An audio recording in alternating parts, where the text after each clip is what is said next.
मालेगाव अतिरेक्यांचं केंद्र झालेलं आहे. भाजप नेते किरीट सोमय्या यांनी खळबळजनक आरोप केलाय. सर्वात जास्त बोगस जन्म प्रमाणपत्र मालेगावात असल्याचंही त्यांनी म्हटलं. किरीट सोमय्या यांनी मोदींनाच याचा जाब विचारावा. सोमय्या यांच्या आरोपावरून हर्षवर्धन सपकाळांनी टोला लगावला. VSRकडे विमानाच्या 5000 तासांपैकी केवळ 1800 ते 2000 तासाचा रेकॉर्ड उपलब्ध आहे. उर्वरित 3000 तासाचा रेकॉर्ड उपलब्धच नसल्याचा दावा रोहित पवारांनी केला. मुंबई महानगरपालिकेत अजितदादांच्या शोक प्रस्तावाच्या वेळी गोंधळ झाला. नवनाथ बन शोक प्रस्तावावर बोलत असताना ठाकरेंच्या नगरसेवकांकडून गोंधळ घातला. नवनाथ बन यांनी धाराशिव येथील 2019 सभेचा उल्लेख करत असताना अजित पवार यांनी स्वतःच्या पदाधिकाऱ्यांना कसं खडसावलं होतं याचा किस्सा सांगितला. अजित पवारांचा जीव मेटाकुटीला आलेला आहे.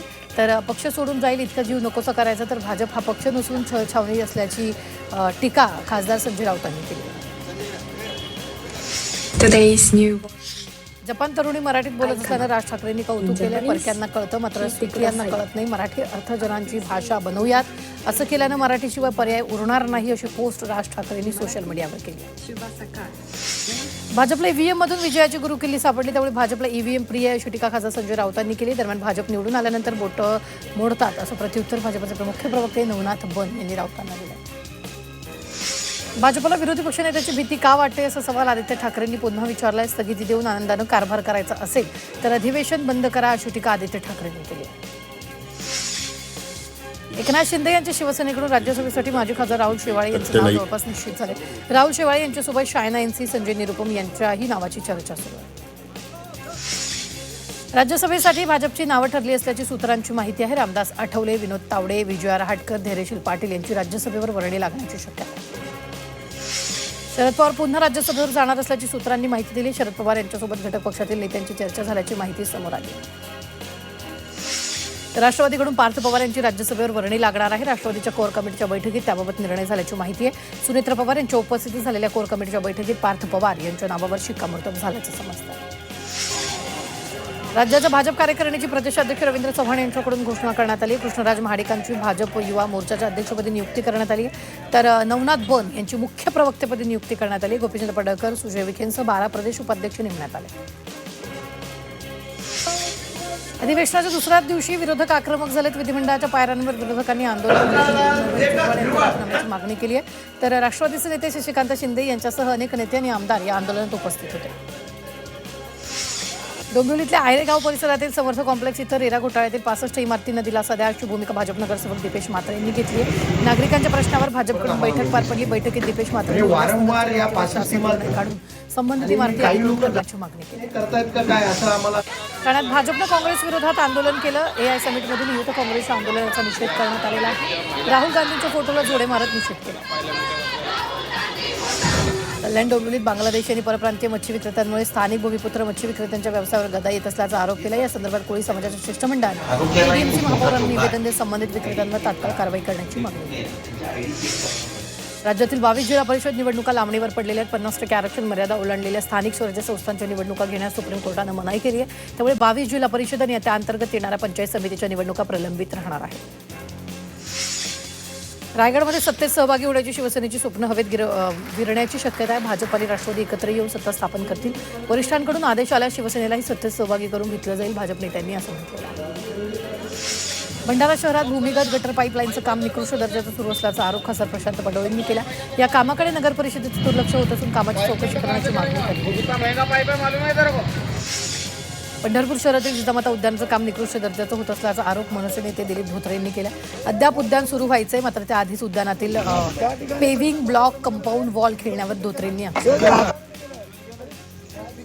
पुण्याच्या शिरूरमध्ये पंडित प्रदीपजी मिश्रा यांच्या शिवमहापुराण कथेचं आयोजन करण्यात आलं. 24 फेब्रुवारी ते 2 मार्च दरम्यान आयोजन करण्यात आलं. या कार्यक्रमामुळे शिरूर पाबळ या राज्य महामार्गावरील वाहतूक पर्याय मार्गाने वळवण्याचा आदेश जिल्हाधिकाऱ्यांनी दिला. साताऱ्यात श्रमिक मुक्ती दलानं जिल्हाधिकारी कार्यालयासमोर ही आंदोलन केले. कोयना प्रकल्पग्रस्तांना जमीन वाटप करून पुनर्वसन प्रक्रिया तातडीने सुरू करावी अशा विविध मागण्यांसाठी आंदोलन करण्यात आलं. साखर विक्रीच्या नावाखाली कोट्यवधी रुपयांची फसवणूक केल्याचा आरोप करत सांगलीत एका कुटुंबानं आंदोलन केले. राज्य उत्पादन शुल्क विभागातल्या महिला अधिकाऱ्यांनी तिच्या पतीकडून 2,87 लाखाची फसवणूक केल्याचा आरोप करण्यात आला. वाशिमच्या झिरो फाटा ते आगरवाडी रस्त्याच्या दुरावस्थेमुळे नागरिक त्रस्त झालेत. वारंवार मागण्या करून सुद्धा शासन याकडे लक्ष देत नसताना आज नागरिकांनी पाण्याच्या टाकीवर चढून शोले स्टाईल आंदोलन. पुण्याच्या शिरूर तालुक्यातील गणेगाव दुमाला ते बाभुळसर बुद्रुक दरम्यान रस्त्याचं निकृष्ट दर्जाचं काम झालेलं आहे. मुख्यमंत्री सडक योजनेतील रस्ता 5 दिवसात खराब झाल्याचा आरोप ग्रामस्थांनी केला. त्यामुळे कारवाईची मागणी ग्रामस्थांनी केली.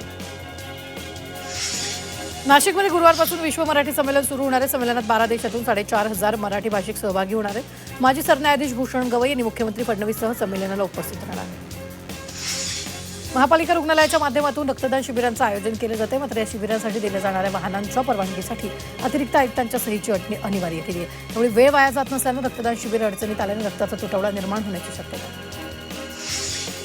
पुणे शहरात 15 वर्षांहून अधिक जुन्या वाहनांना प्रवेश बंदी घातली जाणार आहे. शहरातील वाढतं प्रदूषण आणि वाहतूक कोंडी रोखण्यासाठी हा मोठा निर्णय घेण्यात आलेला आहे. याबाबतचा प्रस्ताव राज्य सरकारकडे मान्यतेसाठी पाठवला जाणार आहे. छत्रपती संभाजीनगरमध्ये अनधिकृत होर्डिंग काढताना कर्मचाऱ्यांचा विजेच्या धक्क्यानं मृत्यू झाला होता. त्यानंतर प्रशासनानं शहरातील अनधिकृत फलक 24 तासाच्या आत स्वतःहून काढून घेण्याचे आदेश दिले. वाशिम जिल्ह्यातील काटेपूर्णा अभयारण्य परिसरात विदेशी ग्लिसिरिडिया सेपियम झाडाला गुलाबी पांढऱ्या फुलांचा बहर आला. रस्त्याच्या कडेला फुललेल्या या झाडांमुळे परिसर अधिकच निसर्गरम्य झाला. झाडाची विदेशी प्रजाती असल्यानं योग्य व्यवस्थापन करणं आवश्यक आहे. पुणे ग्रामीण भागात अनेक ठिकाणी बलिदान मासचं पालन करून संभाजी महाराजांना अभिवादन करण्यात आले. बलिदान दिनाच्या पार्श्वभूमीवर सलग 40 दिवस उपवास, श्लोक पठण आणि प्रतिमेला पुष्पहार अर्पण करून आदरांजली वाहण्यात आली.